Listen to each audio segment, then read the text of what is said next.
The woman in the emerald dress collapsed forward, her champagne glass shattering against the edge of the stage just as Dean hit the second verse. Wait, because what made this moment unforgettable wasn't the fall itself, but what Dean discovered about her identity 60 seconds later, and the choice it forced him to make in front of 400 people who had no idea what they were really witnessing. The Sapphire Room had been sold out for 3 weeks straight, the kind of legendary run that reminded everyone why Dean Martin was the biggest name in Las Vegas entertainment. Every table was packed with high rollers and Hollywood types, cigarette smoke curling lazily toward crystal chandeliers, champagne flowing like water from bottles that cost more than most people made in a week. Dean was 2 songs into his second set, completely in command of the room, when his eyes caught movement in the front row that made his voice falter for just a fraction of a second. Write in the comments, where are you listening to this story from, and what time is it right now? Because this story is about to show you what happens when the spotlight reveals something that was meant to stay hidden forever. She had been stunning all night, the kind of woman who draws every eye in the room without trying, without even seeming to notice the attention. Dark hair swept up in an elegant twist that must have taken hours to perfect. Diamonds at her throat catching the stage lights and throwing tiny rainbows across the white tablecloth, and that emerald dress cut perfectly to her figure, making her look like she had stepped out of a movie premiere or a magazine cover. She had been watching Dean with an intensity that he noticed from the first song, her eyes never leaving his face, her champagne untouched on the table in front of her. Now she was falling.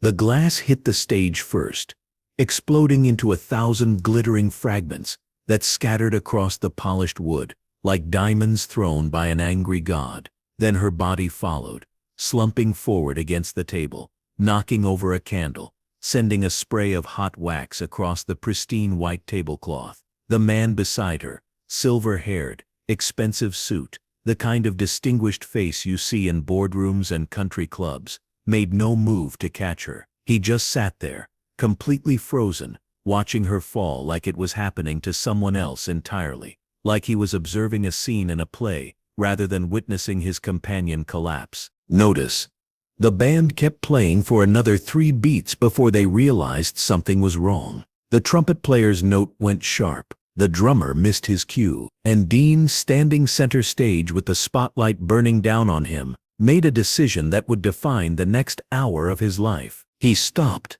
singing. The room went silent, that particular Vegas silence, where 400 people hold their breath at once, unsure whether they're witnessing a performance or a tragedy. Dean set down the microphone and walked to the edge of the stage, his patent leather shoes crunching on broken glass as he knelt beside the fallen woman. "Somebody get a doctor," he said, his voice cutting through the silence with an authority that surprised even him. "Now, listen. What happened in the next 60 seconds would unravel a secret that had been carefully constructed over 15 years, a secret that had cost lives and destroyed families and shaped the destiny of everyone involved. But before I tell you about that, you need to understand what Dean saw when he looked down at the woman in the emerald dress, and why it made his blood run cold in a way that no amount of Vegas heat could warm. She was breathing shallow, rapid breaths that made her chest rise and fall in an uneven rhythm. Her eyes were closed, her face pale beneath her makeup, her lips slightly parted. She looked fragile in a way that contradicted everything about her entrance earlier that evening, when she had walked into the Sapphire Room like she owned it. But that wasn't what made Dean's heart stop. It was the necklace. The diamond pendant that hung at her throat, catching the light as he leaned closer, throwing tiny sparks of brilliance across her pale skin. He had seen that necklace before. He had held it in his hands, felt the weight of it, traced the intricate setting with his fingers, watched it disappear into a velvet box on a night he had spent 15 years trying to forget. The necklace had belonged to his sister, who had died in 1947, found in a Chicago hotel room, under circumstances that had never made sense to anyone who really knew her.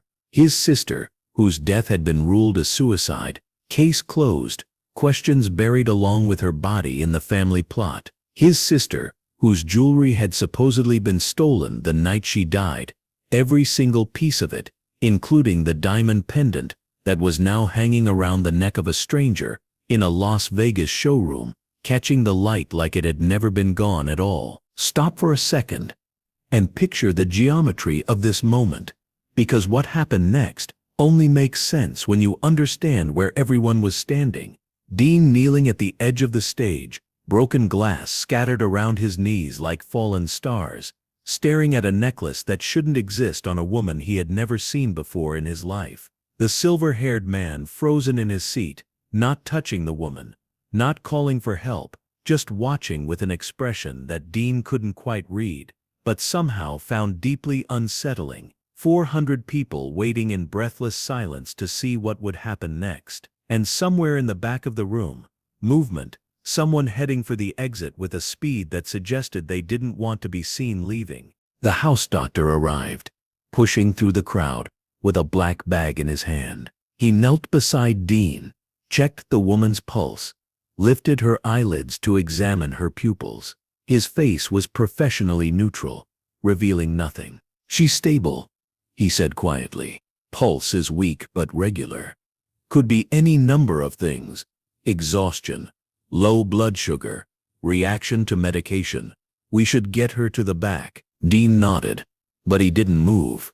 His eyes were still fixed on the necklace, on the familiar pattern of diamonds, on the small emerald accent that his father had added as a custom touch when he'd had the piece made for his daughter's 18th birthday. "Do you know this woman?" the doctor asked, noticing his hesitation. "No," Dean said, and then before he could stop himself, "But I know that necklace. Remember in Las Vegas in 1962, some questions were better left unasked. The city ran on secrets, on discretion, on the understanding that what happened in the showrooms and hotel suites stayed there. But Dean had just broken that unwritten rule, and the silver-haired man had heard every word." The man stood up, slowly, deliberately, the way someone moves when they're calculating their next move. He was tall, taller than Dean had realized, with the kind of posture that suggested military background, or old money, or both. His eyes were gray, cold, assessing. "The necklace was a gift," he said. His voice was smooth, cultured, with just a trace of an accent that Dean couldn't place. "I purchased it at auction 3 years ago. I wasn't aware it had any previous significance." It was a lie. Dean knew it was a lie the moment the words left the man's mouth. You don't buy a custom piece at auction. You don't purchase something with that level of personal detail without knowing exactly where it came from and who it belonged to. Wait, because here's where the story takes a turn that nobody expected. The woman's eyes opened, not gradually, not with the confusion of someone waking from a faint, but suddenly, sharply, like someone who had been waiting for exactly this moment. She looked at Dean, then at the silver-haired man, then back at Dean. "Help me," she whispered. The words were so soft that only Dean could hear them. "Please, he's going to kill me." The room was still frozen, the audience still waiting, the band still silent on the stage. Whatever was happening in the front row, most people couldn't see it clearly, just shapes, movement, the doctor kneeling, Dean leaning close. They had no idea that a woman had just accused the man beside her of planning her murder. Dean's mind raced. He could play it off, pretend he hadn't heard, let the doctor take her to the back, and walk away from whatever nightmare he had just stumbled into. He could finish his show, collect his paycheck, and forget this night ever happened. But the necklace, his sister's necklace, the one piece of evidence that might finally explain what had really happened in that Chicago hotel room 15 years ago. He made a choice. "Ladies and gentlemen," Dean said, standing up and turning to face the audience with his most charming smile. "It looks like we've got a little excitement tonight. Nothing to worry about, just a beautiful lady who got a bit overwhelmed by the music. Can't say I blame her. Light laughter rippled through the crowd. The tension broke, just a little. People began to relax back into their seats, reaching for their drinks, murmuring to their companions about what they'd just witnessed. Notice, Dean was buying time. The joke, the smile, the casual dismissal, it was all performance, all misdirection, designed to give him a few more seconds to figure out what to do. Because he had seen something in the silver-haired man's eyes when the woman spoke, something that told him her whispered accusation wasn't paranoid fantasy. "Let's get her backstage," Dean said to the doctor, loud enough for the man to hear. "I've got a couch in my dressing room. She can rest there until she's feeling better." The silver-haired man stepped forward. "That won't be necessary. My wife and I will be leaving. I apologize for the disruption." His wife. The word landed like a stone in still water. Dean looked at the woman, still pale, still trembling slightly, but now with something new in her eyes. Fear, yes, but also hope. The desperate hope of someone who sees a chance at escape and doesn't know if they should take it. "With respect, sir," Dean said, still smiling, still playing the gracious host, "I think your wife needs medical attention. The house rules are pretty clear about that. Liability and all that. I'm sure you understand." It was a bluff. There were no such rules, but the silver-haired man couldn't know that. And the last thing he would want was a scene in front of 400 witnesses. His jaw tightened, his hands clenched at his sides. For a moment, Dean thought he might actually try to force his way through. Then he smiled. It was not a pleasant smile. "Of course," he said. "I'll wait in the lobby. Please let me know when she's ready to leave." He turned and walked toward the exit, his expensive shoes clicking against the floor with each measured step. Dean watched him go, noting the way two men at a corner table rose and followed him out.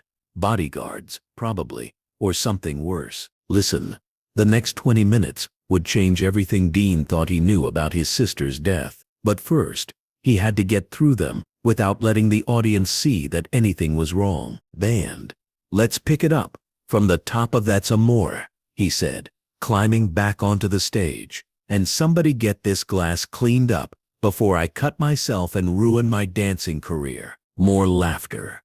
The spotlight swung back to center stage. The music started again, and Dean Martin did what Dean Martin always did. He performed like his life depended on it. But his eyes kept drifting to the side door, where two stagehands were carefully helping the woman in the emerald dress toward the backstage area. And his mind kept circling back to the same impossible question. How did his sister's necklace end up around the neck of a stranger, 15 years after it was supposedly stolen from a dead woman's body? Hold this moment in your mind, because when we come back to it, you won't see it the same way. The song ended. The applause came, and Dean made his way backstage, toward a conversation that would crack open a case that had been closed for 15 years. The dressing room was small but comfortable.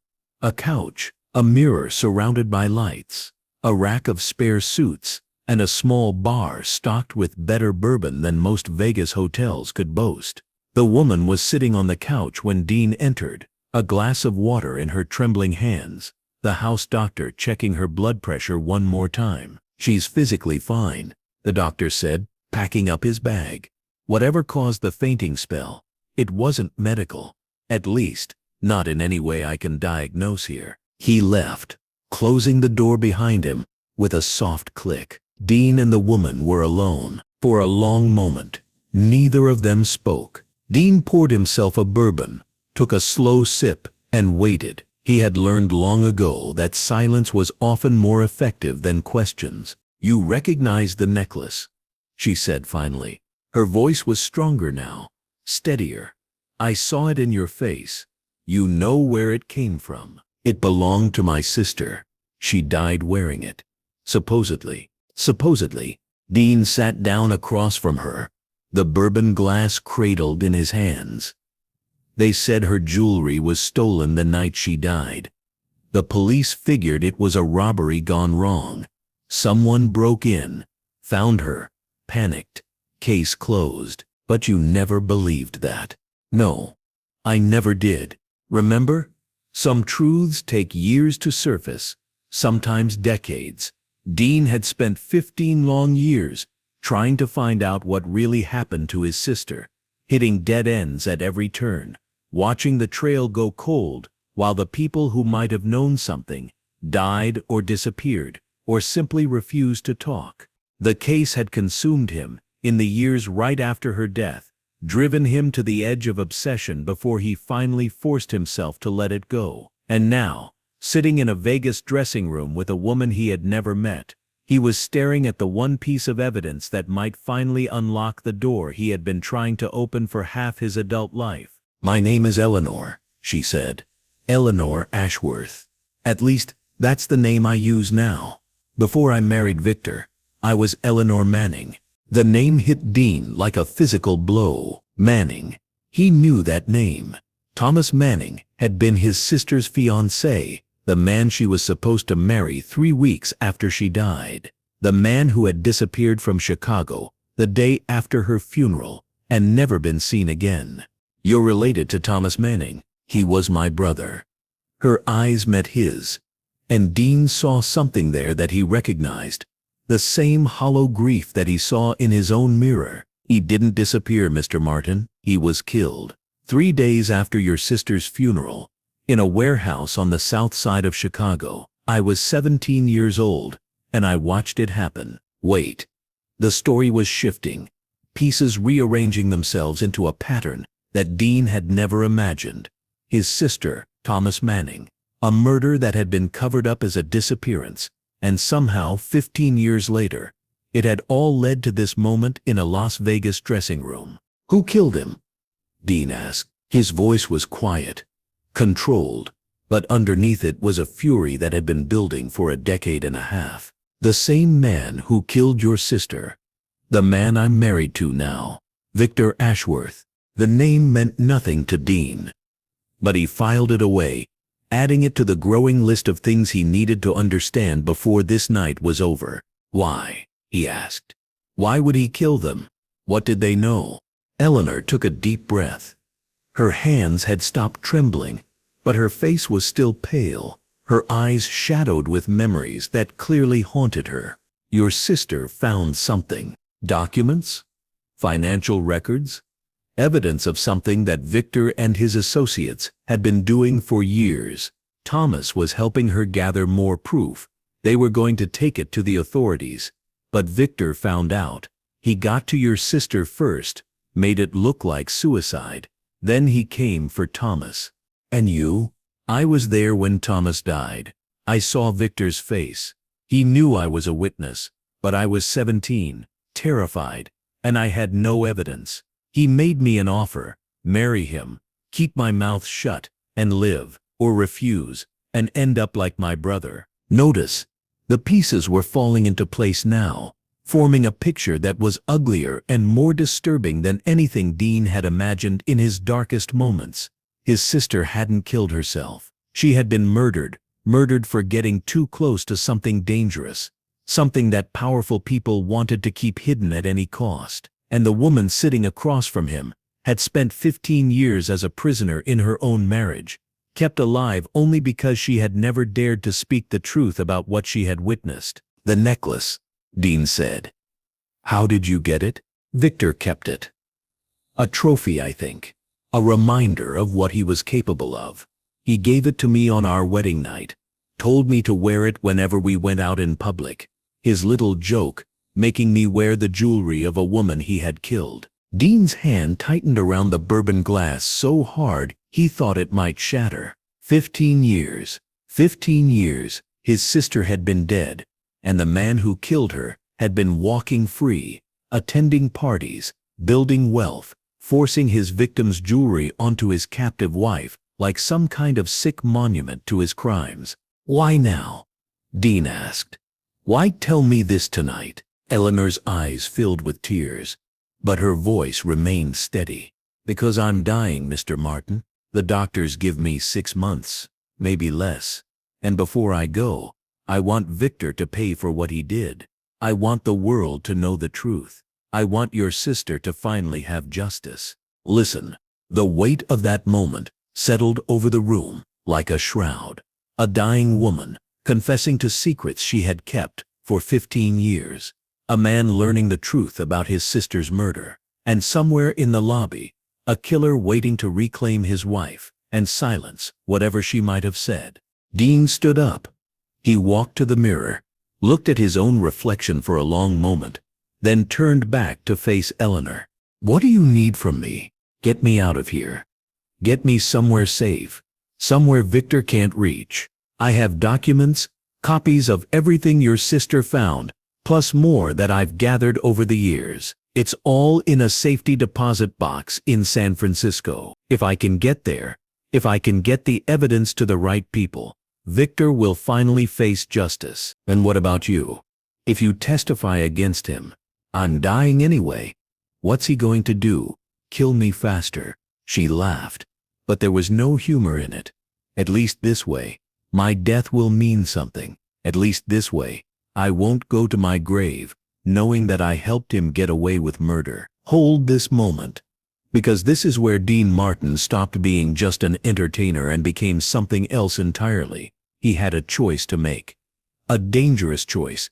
A potentially fatal choice. He could walk away, finish his show, pretend this conversation never happened, or he could help a dying woman escape from a killer and finally learn the truth about his sister's death. It wasn't really a choice at all. "There's a back exit," Dean said. "Service corridor. Leads out to the loading dock. I've got a car parked there. Nothing fancy, but it runs. You can take it. Head for San Francisco tonight. Victor will come after you when he realizes I'm gone. Let me worry about Victor." Dean opened a drawer, pulled out a set of keys, and pressed them into her hand. "Blue Chevy, parked by the dumpsters. There's cash in the glove compartment. Emergency fund. Should be enough to get you where you need to go." Eleanor stood. For a moment she looked at Dean with an expression he couldn't quite read. Gratitude, yes, but something else too. Recognition maybe. The acknowledgement of a shared loss, a shared grief, a bond forged in tragedy. "Your sister talked about you," she said softly. "Thomas told me. She said you were the only person in her family who really understood her. She said you would have believed her if she'd had a chance to tell you what she'd found." Dean's throat tightened. He couldn't speak. He just nodded once and watched as Eleanor slipped out the service door and disappeared into the night. Remember, the show wasn't over. Dean still had 45 minutes of performance ahead of him, 45 minutes of songs and jokes and charm, while a woman fled for her life and a killer waited in the lobby. He straightened his tie, checked his reflection one more time, and walked back toward the stage. Victor Ashworth was waiting in the wings. "Where is she?" His voice was soft, controlled, but Dean could see the fury burning behind those gray eyes. "Where is my wife?" "She left. Said she wasn't feeling well. Wanted to go back to the hotel. She didn't come through the lobby. Must have used the side exit." Can't say I blame her. Fainting in front of 400 people isn't exactly how most ladies want to spend their evening. Wait, the lie was thin, and they both knew it. Victor's bodyguards were probably already searching the building, checking the exits, trying to figure out how Eleanor had slipped away. But Dean held his ground, kept his smile in place, played the role of the confused entertainer who had no idea what was really happening. "You're making a mistake," Victor said. "Whatever she told you, whatever lies she's been spreading, you're making a serious mistake getting involved. I'm just a singer, Mr. Ashworth. I don't get involved in anything except music and beautiful women. Your wife fainted. I helped her up. She went home. End of story." Victor studied him for a long moment. Then he reached into his jacket pocket and pulled out a business card. "When she contacts you again, and she will, I want you to call me. There will be significant compensation for your cooperation." Dean took the card, glanced at it, slipped it into his pocket. "I'll keep that in mind." Victor turned and walked away, his bodyguards falling into step behind him. Dean watched them go, then walked back onto the stage to finish his show.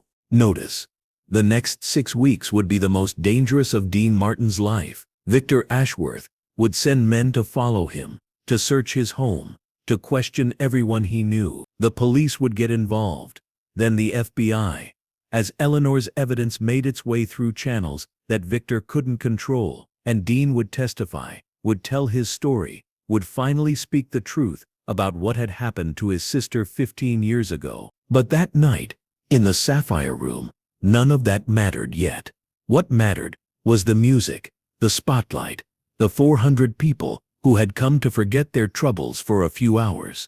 What mattered was finishing the show, keeping up appearances, giving Eleanor the head start she needed. If you want to know what happened when Victor Ashworth finally faced justice, when the evidence Eleanor had gathered brought down an entire empire built on murder, tell me in the comments.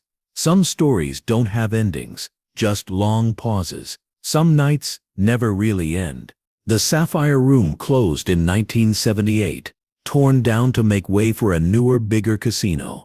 Victor Ashworth died in federal prison in 1971, 3 years into a life sentence for murder, racketeering, and a dozen other charges that Eleanor's documents had made possible. Eleanor herself passed away 7 months after that night in Las Vegas, just as the doctors had predicted, but she lived long enough to see Victor convicted, to watch him led away in handcuffs, to know that her 15 years of silence had finally been worth something. In Dean, he kept singing, kept making people laugh, kept filling showrooms night after night, kept being Dean Martin, but he never forgot the woman in the emerald dress, the necklace that shouldn't have existed, the night that everything changed forever. One woman, one secret, one choice to help when walking away would have been so much safer and so much easier. That's the story of Dean Martin and the woman in the front row.